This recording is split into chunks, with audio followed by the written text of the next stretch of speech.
Qin Yichan tercengang, dan bahkan raja-raja pemetik bintang memandang pegunungan yang mengarah ke kaki mereka.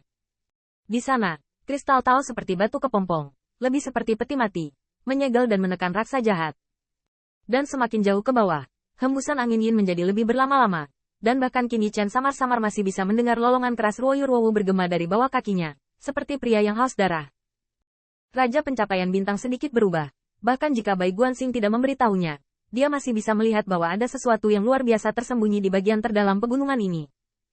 Sebaliknya, Wei Yuanxiang mengertakkan gigi, seolah memberanikan diri. Apa yang kamu takuti? Ada begitu banyak dari kita. Bahkan jika kita bertemu dengan seorang kaisar, bukan tidak mungkin untuk bertarung. Terlebih lagi, raksa jahat ini telah disegel. Raja pemetik bintang juga pulih, dan dia yakin dengan kekuatannya sendiri. Dia melihat cahaya bintangnya terkondensasi di telapak tangannya, siap untuk memecahkan kristal Tao yang penuh dengan segel Dao, menekan Dao Jing yang perkasa untuk membunuh, dan melepaskan raksasa yang jahat. Keluar.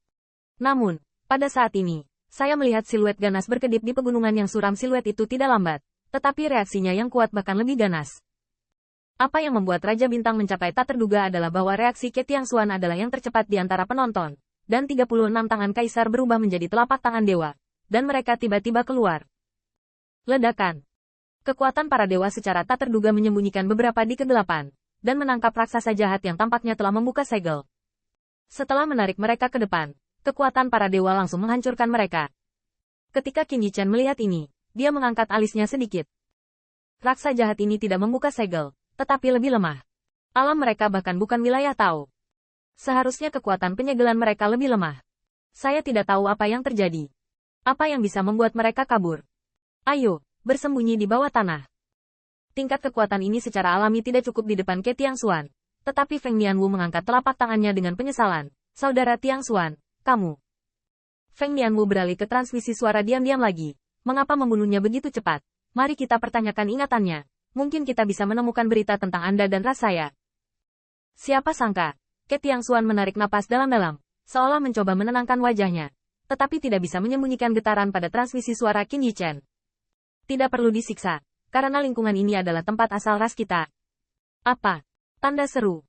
Begitu kata-kata ini keluar, Putri Wenqing hampir berseru, dan bahkan ekspresi Qin Yichan berubah untuk sementara waktu. Untungnya, perhatian Raja Pemetik Bintang ada pada raksa jahat ini, dan mereka tidak menyadarinya. Namun, suara Ke Tiangxuan semakin bergetar. Baru saja, saya merasa bahwa medan ini sangat familiar, dan leluhur pertama klan saya juga telah merekamnya. Jadi dia baru saja terbang di udara. Tetapi sebelum dia bisa memastikannya di masa depan, Bai Guanxing memperhatikan petunjuknya. Wenqing, Anda mungkin tidak tahu bahwa dalam catatan ras kita, nenek moyang pertama orang tuanya memutuskan untuk pergi keluar dan menjelajah setelah ras berkembang ke skala tertentu, berharap menemukan habitat yang lebih baik. Nanti, saya menemukan pegunungan ini. Leluhur pertama mungkin terkena kesalahan, dan aku juga merasakan Dao Jing di pembuluh darahnya, tapi raksa jahat yang kubunuh barusan, leluhur pertama juga menemukannya. Nenek moyang kita tidak terkalahkan. Nenek moyang pertama terluka sepanjang jalan dan melarikan diri dari pegunungan. Raksa jahat itu tampaknya tidak berani melihat matahari, dan leluhur pertama mampu menyelamatkan hidupnya. Sejak itu, nenek moyang pertama memimpin sekelompok nenek moyang menjauh dari sini, yaitu seluruh keluarga pindah mencari habitat baru. Ke Tiangxuan sangat bersemangat saat ini. Medannya mungkin mirip. Bagaimanapun, dunia sangat luas, belum lagi medannya akan berubah seiring berjalannya waktu. Namun, meskipun leluhur pertama klannya sangat lemah, mural dan dokumen yang bisa dia tinggalkan cukup jelas. Terutama mural. Bagaimanapun, kekuatan leluhur pertama klan Dike relatif lemah. Bahkan, sejauh yang diketahui Ke Tiangxuan, leluhur pertama mampu mewujudkan visi yang berbeda dengan Dao Wei sebelum kematiannya. Ini adalah negara Tao dalam kognisi mereka. Bahkan sebelum itu, ketika leluhur pertama dari klan Dike pindah, itu dekat dengan alam Dao Zun. Oleh karena itu, dokumen dan mural yang direkam tidak akan pernah terlihat ambigu. Selain itu, medan pegunungan adalah kebetulan.